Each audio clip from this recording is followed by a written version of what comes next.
ముందుగా ప్రమాణ స్వీకారం చేసినటువంటి అధ్యక్షుడు ముల్లా శ్రీనివాస్కి, అన్నకి, గోవిందన్నకి అందరికి కూడా అభినందనలు తెలియజేస్తా ఉన్నాను.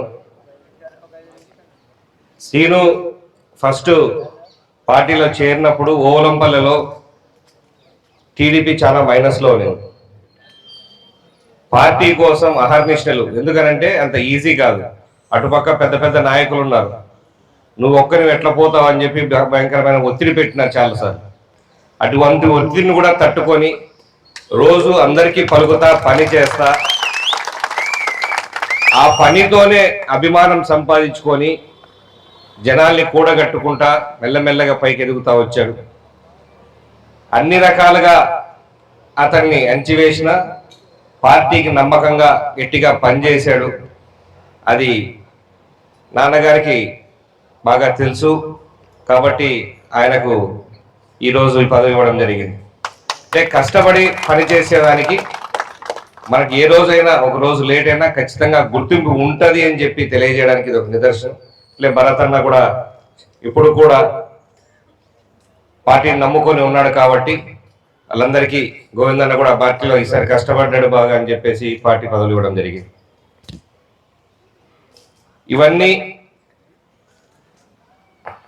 అందరికీ ప్రతి ఒక్కరికి సాధ్యమైన రీతిలో ఒకరికి పదవులు కానీ ఒకరికి ఇంకో రకంగా కానీ చేయడం జరుగుతుంది. ఇచ్చిన పనిని మనం జాగ్రత్తగా చేయాలి, పార్టీకి మంచి పేరు తేవాలి, మన 10 మందికి ఉపయోగపడాలి అని చెప్పేసి మరొక్కసారి అందరికీ తెలియజేసుకుంటా ఉన్నాను. స్పెషల్గా ఈ సంఘం ఏర్పడి దగ్గరగా 98 సంవత్సరాలు, అంటే దగ్గర 100 సంవత్సరాలు, ఆల్మోస్ట్ 98 సంవత్సరాలు. ఇంత పాత సంఘానికి మనం ఇప్పటివరకు ఇచ్చిన లోన్స్ ఓన్లీ 8 కోట్లుగానే ఉంది. దీని ముందు పెంచుకుంటా పోయి, ఎందుకనంటే మనకు 36 కోట్లు ఉన్న సొసైటీలు కూడా ఉన్నాయి మన కాన్స్టిట్యున్సీలో, 40 కోట్లు ఉన్న సొసైటీలు ఉన్నాయి. ఆ రేంజ్కి తీసుకోవాలి. ఎందుకనంటే ఇక్కడ భూముల వాల్యూ కూడా ఎక్కువ చెన్నూరు మండలంలో.